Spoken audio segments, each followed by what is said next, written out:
আপনাকে যদি গরু কিংবা গাধা বলি, আপনি অপমানিত বোধ করবেন, অনেক রাগ হবেন। কিন্তু আপনাকে যদি বাঘ কিংবা সিংহ বলি, তাহলে মনে মনে অনেক খুশি হবেন, লজ্জায় হেসে ফেলবেন। অথচ বাস্তবতা দেখুন, গরু আমাদের চাষের কাজে সহায়তা করে, দুধ দেয়। গাধা আমাদের বোঝা বহন করে জীবিকাকে সহজ করে দেয়। এতে তাদের মনে কোনো অহংকার নেই। বাঘ কিংবা সিংহ, না তারা আমাদের জীবিকার কাজে লাগে, না আমাদের বোঝা বহন করে।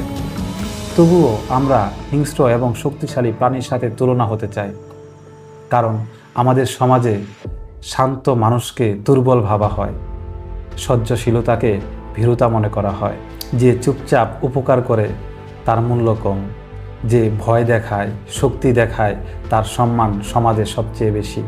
সমস্যাটা আসলে প্রাণীতে নয়, সমস্যাটা আমাদের মানসিকতায়। সমাজ আজও নম্রতাকে নয়, বরং ক্ষমতাকেই সালাম করে।